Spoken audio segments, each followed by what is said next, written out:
Eagle Nation, right now, every Eagles fan is feeling the same thing, and honestly, who can blame you? When a team with this much talent finds itself stuck in the mud, something has to change. And that's exactly where the story begins, because heading into this Week 14 showdown against the Chargers, the biggest headline inside the NovaCare complex wasn't about injuries, or matchups, or playoff math. It was about Nick Sirianni stepping back into the center of the offensive operation, louder, more involved, and more urgent than he's been all season. And that's not speculation, that's straight from what team sources told Tim McManus, and everything happening behind the scenes points to a staff trying to save an offense that's been drifting for weeks. As the team traveled to Los Angeles, and Eagles fans took over that stadium the way they always do, the conversations inside those offensive meetings shifted. Sirianni wasn't just sitting in, he was presenting, taking longer at the top of meetings, laying down expectations, setting the tone before handing things off to Kevin Patullo. That alone tells you a lot. It tells you he knows this isn't working. It tells you he realizes that even though Patullo is still the play caller, this offense runs through him. And now he's acting like a head coach who understands a hard truth. Loyalty cannot come before production, and the production simply hasn't been there. Think about how we got here. Since the bye week, this offense, the most expensive in the NFL, with 10 returning starters, has averaged 15.5 points per game. 15.5. That's not an off night. That's a crisis. And it's not just one problem. It's play calling that lacks sequencing and rhythm, route concepts that feel static, an offense near the bottom of the league in pre-snap motion, and receivers who aren't being used creatively enough. You can feel the frustration bubbling on the field. You saw A.J. Brown's emotions. You heard Saquon Barkley say the sideline energy has been off. And you've seen the body language that comes from an offense that doesn't believe in the man calling the plays. And that is exactly why this game is the breaking point for Kevin Patullo. Sirianni may not say it publicly, but everyone in the building knows it. This is the final chance. One more flat performance, one more night of forced concepts and conservative decisions,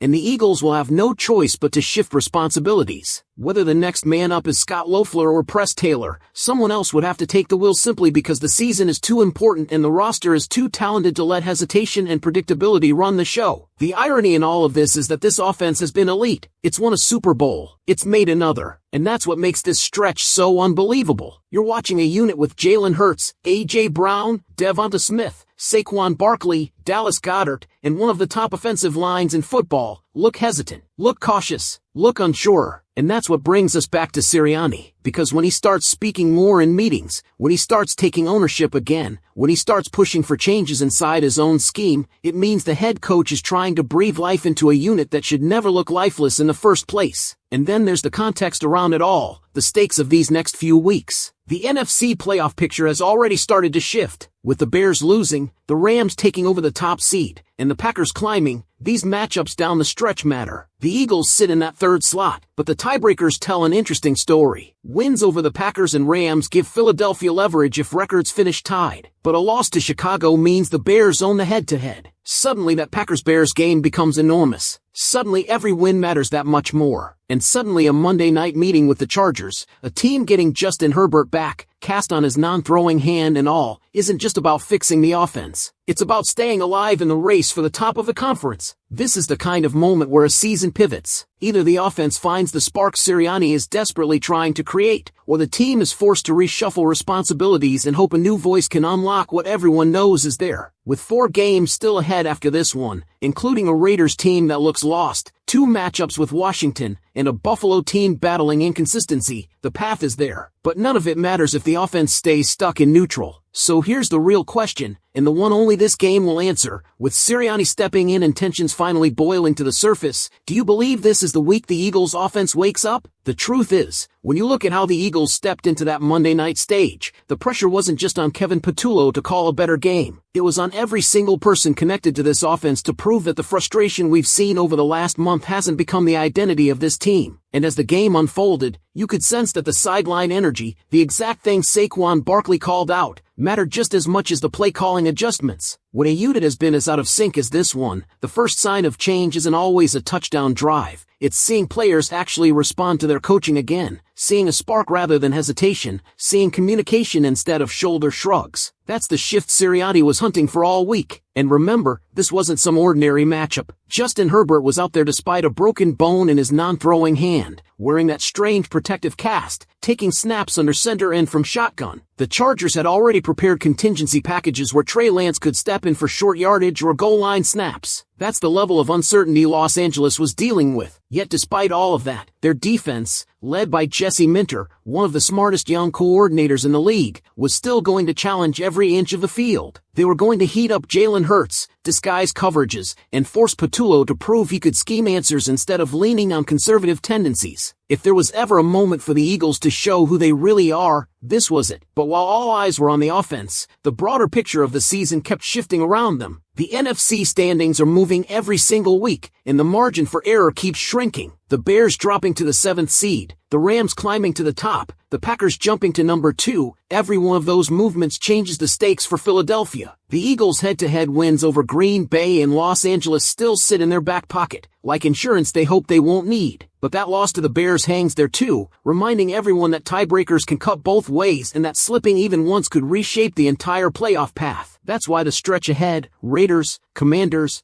Bills, back to Commanders, has taken on new meaning. Las Vegas looks like the worst team in football right now, and depending on Kenny Pickett's status, the Eagles might see a familiar face under center. Washington is battered, losing starters left and right, including the brutal injury to Zach Ertz, a moment no one enjoyed seeing, regardless of team colors. And Buffalo, depending on which version shows up, can play like a contender or completely collapse. All of it creates a roadmap where the Eagles should control their own fate, but controlling it only matters if the offense evolves into something that can actually put teams away instead of letting every game come down to the final minutes. And that's why Sirianni's increased involvement can't just be a one-week headline. If he's going to step in, it has to mean something bigger. It has to be a shift in urgency, in creativity, in accountability. It has to send a message to the entire building. The standard is the standard, and no one is above adjustment, not coaches, not coordinators, not even the head coach himself. This team has been too talented for too long to play small, and if this really is Patullo's final chance, then it's also the team's first chance to flip the narrative before the season reaches the point of no return. Because here's the reality every fan already knows. You cannot go into the playoffs relying on tiebreakers and scoreboard watching. You have to look like a team that can beat anyone, anywhere. And right now, for the Eagles, everything, the standings, the locker room energy, the coaching decisions, the playoff implications, all funnels back to one single question that will define the rest of the season. Do you believe this offense, with Sirianni stepping in and the pressure at its absolute highest, has finally turned the corner? If you're still with me watching this breakdown, let me know your thoughts. Are you confident the adjustments we're seeing are the start of a real change, or do you think deeper issues remain inside this offense? And before you go, make sure to subscribe, drop a like, and check out the other video popping up on your screen right now. Starting with the way this offense carried itself after all the noise, all the tension, and all the internal pressure, you could sense something different. Not fixed, not perfected, but different. And sometimes that's how a turnaround begins, not with fireworks, but with a shift in demeanor, a willingness to push the tempo, a little more urgency from the sideline, and a little less hesitation from the quarterback. That's the exact tone Nick Sirianni was trying to set when he stepped deeper into the offensive prep, and whether the changes were subtle or obvious, you could tell that the players felt his presence in a way they hadn't in weeks. The most telling part wasn't even the play designs themselves, it was how the offense handled adversity. Earlier in the season, one bad series felt like it ruined an entire quarter. One stalled drive felt like a cloud that never moved. But when Sirianni starts the meetings, when he's the one challenging the offense, when he's the one saying, "This isn't who we are," it becomes just a little harder for players to sink back into that defeated energy Saquon Barkley talked about. You saw a group playing with more intent. You saw them responding, instead of drifting. Even if everything wasn't clean, the mentality looked more like a team trying to reclaim its identity rather than survive the moment. Meanwhile, the playoff race around them continues to tighten in ways that make every mistake, and every spark, matter even more. The Rams taking over the number 1 seed, the Packers jumping to number 2, the Bears slipping all the way to number 7. The standings are shifting like sand under everyone's feet, and the Eagles, sitting in that number 3 spot, are in that strange position where they control everything and yet still need to stay perfect. Why? Because the math tells the whole story. They hold the head-to-head over Green Bay. They hold it over the Rams. But that loss to Chicago? It's the one crack in the wall. If the Bears get hot and the Packers beat them again at Soldier Field, it creates a chaotic three-team race that could come down to one possession in any of these final games. That's why the Eagles can't afford to sputter, not even once. The Raiders, for example, should be a game this team handles easily. They look broken, flat out. Their offense has collapsed. Their quarterback situation is a carousel again, and Kenny Pickett, who the Eagles moved on from because Tanner McKee simply outperformed him, might actually get the start. But the NFL has a way of turning easy games into traps when a contender lets its guard down. And that's exactly why Sirianni stepping in now, not in Week 16 or Week 17, is so important. He knows the stakes. He knows the Cowboys still have a mathematical path to the division if the Eagles slip twice. He knows you can't limp into January and expect to flip a switch. The switch has to start flipping now. And then comes Washington, a team dealing with injuries everywhere, a team that just saw Jaden Daniels get hurt again after returning from that dislocated elbow, and a team that might have just seen the end of Zach Ertz's incredible career after that brutal knee injury. Those are the kinds of losses that break a locker room, break a rhythm, and break a season. But they also make divisional games unpredictable. Players you've never heard of start playing like it's their personal Super Bowl. Teams with nothing to lose can become the hardest teams to put away. Philadelphia has lived that story before. They can't live it again. Buffalo, too, sits there as a swing game, the kind of matchup that can boost a team's momentum or shake it. They've been inconsistent, but dangerous. Explosive one drive, dysfunctional the next. If the Eagles' offense hasn't truly steadied itself by then, that game can expose every unfinished repair. So really, this isn't just about play calling anymore. This is about a team deciding whether it wants to settle for being talented but inconsistent, or if it wants to become the version of itself that dominated games, dictated matchups, and made defenses panic in 2022 and 2023. And every piece of that decision begins with the offense, the most expensive offense in the NFL, the one returning almost every starter from last year's Super Bowl run. They don't need excuses. They need identity. They need leadership. And they need urgency. Sirianni stepping in might not solve everything instantly, but it shows something crucial. He understands the moment. He understands what's slipping. He understands that if he doesn't intervene now, he might not get another chance to. And whether the fixes hold or fall apart, fans are watching every snap, every call, every adjustment, because they know this team's ceiling is still Super Bowl level, but only if the offense wakes up and stays awake. And that brings us to the final point of this story, the question lingering over every meeting inside the building, every drive on game day, every whispered conversation among fans who feel the urgency too. Will this spark from Sirianni be enough to carry the Eagles back to the standard everyone knows they're capable of reaching? And as this stretch of the season tightens even further, what becomes impossible to ignore is how much every tiny detail matters. Every adjustment, every substitution, every moment where the offense either hesitates or attacks. Because when a team with championship expectations hits turbulence this late in the year, the difference between a deep playoff run and an early exit often comes down to how they respond right now. Not in January, not when everyone gets healthy, not once things start clicking, but in these exact weeks where identity is either rebuilt or lost. That's why Sirianni's increased involvement can't fade into the background after one game. It can't be a headline that burns hot for 48 hours and disappears. If he's truly taking ownership of this unit again, it has to stay consistent. It has to grow. It has to become the heartbeat of a locker room that's desperately trying to find its rhythm again. Because the players can feel when the leadership shifts. They can feel when the head coach steps closer instead of staying hands off. And when the roster is as talented as this one, sometimes all it takes is that one strong voice reminding them who they are supposed to be. This team still has the firepower to run the table. They still have the roster that everyone around the league envies. They still have the matchups in front of them that should allow them to build momentum at exactly the right time. And with the NFC standings tightening, with the Rams and Packers climbing, with the Bears slipping but still dangerous, with playoff scenarios shifting every single week, the Eagles know what's at stake. They know that a strong finish puts them right back in the conversation for the top seeds. They know tiebreakers over Green Bay and Los Angeles may end up being the difference between playing at home and traveling cross-country in January. They know the division is still theirs unless they drop it. Everything they want is still right in front of them. But none of it matters. None of it. If the offense slides back into the same predictable, cautious, disjointed version we saw after the bye week, that version of the Eagles isn't scaring anyone. That version of the Eagles isn't winning in January. That version of the Eagles is wasting a championship window with one of the most loaded offensive cores in the league. And that's exactly why Sirianni stepping forward now feels like a turning point. Whether it becomes the turning point depends entirely on what happens next. If the offense continues to show urgency, if Patullo responds with improved sequencing and cleaner execution, if Jalen Hurts trusts the structure instead of forcing hero plays out of frustration, if the receivers stay engaged rather than exasperated, if the sideline energy matches the moment, then this team can look dangerous again. Not just talented, dangerous. Because deep down, the fans know the truth. The ceiling of this roster didn't go anywhere. It's been sitting there, untouched, waiting for the offense to wake up and climb toward it again. And the second that happens, the second this unit reconnects with its identity, everything changes. The tone changes, the confidence changes, the playoff picture changes, and suddenly, the Eagles don't look like a team trying to survive the season. They look like a team ready to control it. So now the spotlight is right back where it's been all year, on the offense, on the play calling, on the leadership, and on whether Philadelphia is ready to take advantage of the opportunity sitting directly in front of them. If you stayed through this entire continuation, make sure you're subscribed, hit that like button, and check out the video on your screen right now, and let me know in the comments, do you believe this is the moment the Eagles finally turn the corner, or is there still more work left to do? And as we push even deeper into this stretch of the season, the weight of every remaining moment becomes even clearer. This is no longer about fixing a few play-calling quirks or tightening up execution on third down. This is about the identity of a team that spent the last 2 seasons proving it could go toe-to-toe with anyone in the league, and now finds itself fighting to remind the rest of the NFL exactly who it is. Because when a roster this talented hits turbulence, the rest of the conference starts watching closely. They look for cracks. They look for doubt. They look for signs that the Eagles are slipping just enough for someone else to take control of the NFC race. And that's where leadership matters more than any scheme, any formation, any stat line. Sirianni stepping in isn't just a tactical adjustment, it's symbolic. It tells the players he's not willing to sit back and watch the offense stumble its way through games. It tells them he's not afraid to challenge his own staff. It tells them accountability isn't selective. If anything, it signals that the days of letting issues linger are over. When the head coach takes the wheel, everyone else feels the urgency. But urgency alone won't be enough. What this team needs is momentum, the kind that builds slowly, one drive at a time, one adjustment at a time, one game at a time. The offense doesn't need to instantly transform into the unstoppable force it was at its peak. It just needs to find rhythm again. It needs to find confidence again. It needs to feel like a group that knows exactly how to attack a defense instead of second-guessing itself. And here's where things get interesting. The remaining schedule is lined up in a way that can either sharpen this team or expose it. The Raiders, struggling to find any identity of their own, should be a game where the offense can breathe, settle in, and dictate the tone. Washington, with their injuries mounting and their season slipping, presents a divisional test that will demand focus but also offer opportunities. Buffalo brings volatility, a team that can explode for 30 or collapse for 10 depending on the drive. These games aren't just obstacles, they're checkpoints. Each one is a chance for this offense to stack progress and rebuild a version of itself that can compete with anyone on the NFC side of the bracket. And don't forget the playoff implications swirling around every result across the conference. With the Rams